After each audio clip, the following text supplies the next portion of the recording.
এখানে একটু থাক। এদিকে ওনারা খাওয়া দাওয়া করছে, এই যে ভাত ছিল,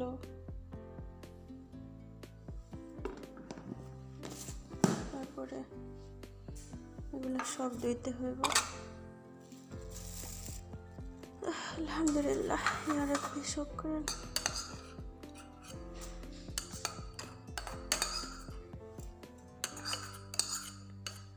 শরীরটা চলতেছে না, তারপরেও কাজ করতে হইব।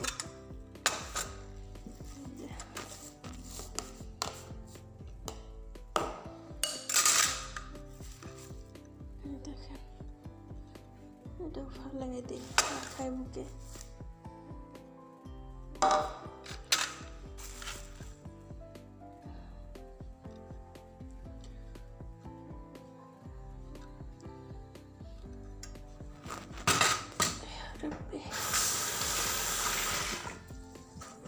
পানি এত ঠান্ডা কি বলবো। তাও পানি একটু গরম করছি, মেশিনটা চালু দিছিলাম। ওই দিন গরম পানির জন্য এই যে দেখেন এটা নষ্ট হয়ে গেছে। এই যে অন করলাম, পানি পড়ে না। এই যে এটা গরম পানি চালু দেওয়াতে 4-5 ঘন্টা আমি গরম পানির ইয়ারটা ছেড়ে রাখছিলাম। রাখার পরে যেখানে এই যে একটা লিক হয়ে গেছে, মানে গরম পানির তাপে লিক হয়ে গেছে। পানি একদম বাষ্প হয়ে গেছিল। আমি ঘরে আসছিলাম, ওনারা হঠাৎ করে রাতে সারে পানি নিতে এসে নিচে, ওনার সামনে এই অবস্থা হয়েছে। আল্লাহর কি রহমত, বিশ্বাস করেন। এই আর কি পরে এদিকে পানি পুরাটা বইরা গেছিল। পরে সাথে সাথেই স্যারে এটা একদম এই মেশিন, থালাবাটি ধোয়ার মেশিন আর এটা বন্ধ করে দিছে। লোক আসলে ঠিক করব। তারপরে একটা জিনিস আল্লাহর কাছে শুকরিয়া আদায় করি যে আলহামদুলিল্লাহ স্যারের সামনে এটা হয়েছে। যদি আমি একাকিতভাবে যদি এটা বাষ্ট হইতো তাহলে আমার খবর আসছিল ওই দিন। আল্লাহ যা করে ভালো করে, আলহামদুলিল্লাহ। তো অনেক চিল্লাপাল্লা করছে স্যারে রাতের বেলা, কীভাবে কাজ করি, এতক্ষণ পানি গরম করে রাখি কেন। আসলে পানি গরম তো করতেই হইব, যেহেতু পানি বিশ্বাস করেন এই পানি যদি গরম না করি এত ঠান্ডা হয়, মানে ডিপে রাখলে যেমন ঠান্ডা বরফ হয়ে যায়, এরকম পানি ঠান্ডা। এই দেখেন, পরে আমি 2 দিন বয়ে আর গরম পানি দেই নেই, গরম পানি ছাড়িয়ে নেই। ওই যে ওইখানে গরম পানির ইয়ারটা সুইচটা, পরে আমি গরম পানি অন করি নেই। এই কয়দিন বইরে আমি ঠান্ডা পানি দিয়ে কাজ করছি। সকাল ভোর থেকে শুরু করে সারাদিন ওই টুকিটাকি ধুইতে হয়, পরিষ্কার করতে হয়। আল্লাহ কারিম, আল্লাহ কারিম। পরে এখন দেখেন আমার অবস্থা। কালকে আমি রাতে যাই অবস্থা, এমন একটা অবস্থা। কালকে রাতে আমার হুঁশ ছিল না, হঠাৎ করে বুকের ব্যথা, তারপরে আজমা বাইরে গেছে। এখন আজকে কোনো রান্নাবাড়ি করি নাই, কালকে অনেক রান্নাবাড়ি ছিল, ওগুলাই কিছু গরম করে আমিও দিচ্ছি, ম্যাডামও দিচ্ছে, আলহামদুলিল্লাহ। এখন চামড়া দিয়ে দিই।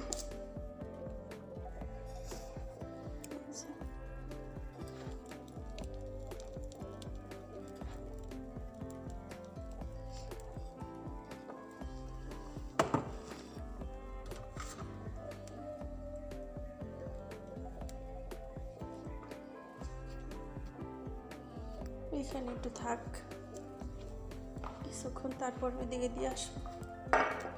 এখানে রাখলে আবার কাশি উঠবে আবার।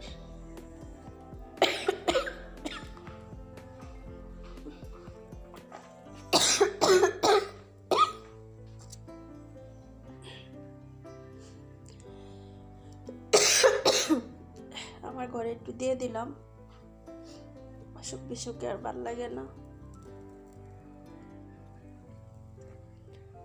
কালকে রাতে কটা ভাত খাইছিলাম, এই দেখেন এখনো প্লেটটা সরাইনি, সব কিছু উল্টা পাল্টা। আল্লাহ করিম বাস।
আসসালামু আলাইকুম, সবাই কেমন আছেন? আশা করছি ভালো।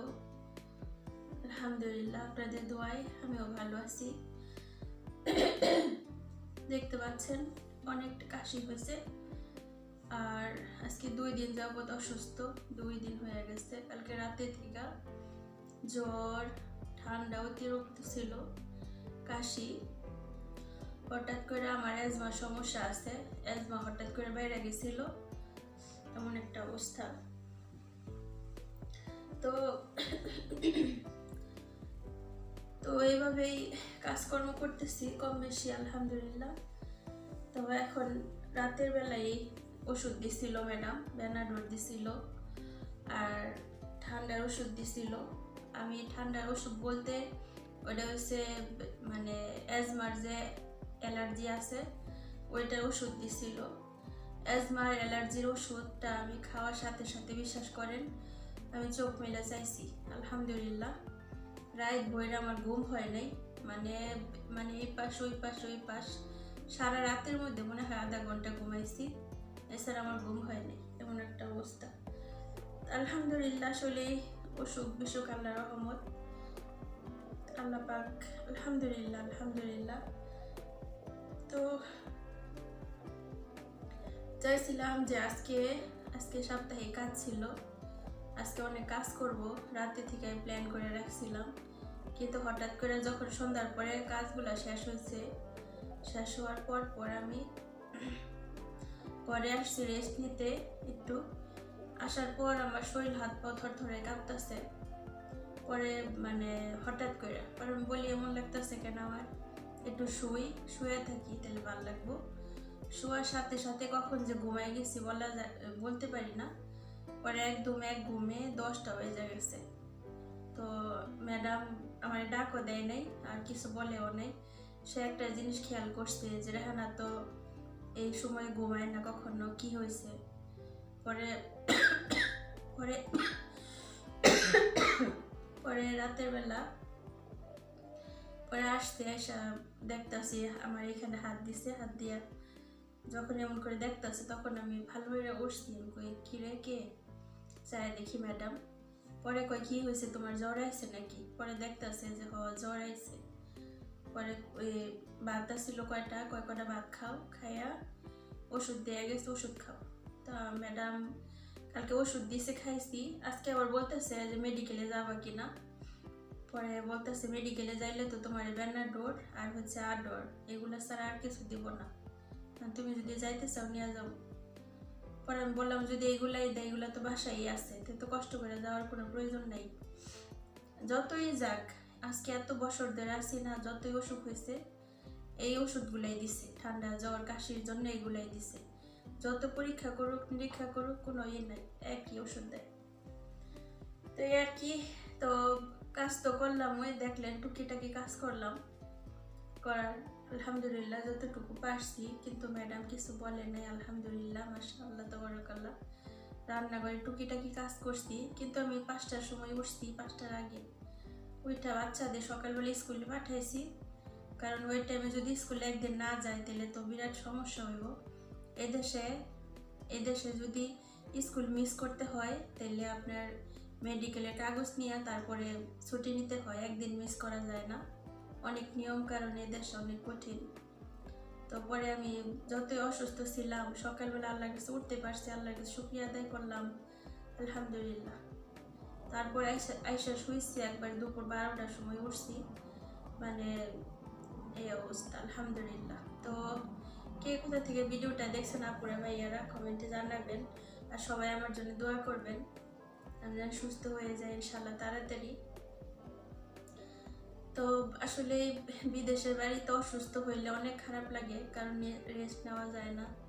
এই যে এখন এই অবস্থায়ও যে থালাবাটি ধুইছি, দেখলেন আপনারা কতগুলা, সকাল থেকে ধুইতেই আসছি, ধুইলাম গুছাইলাম করলাম।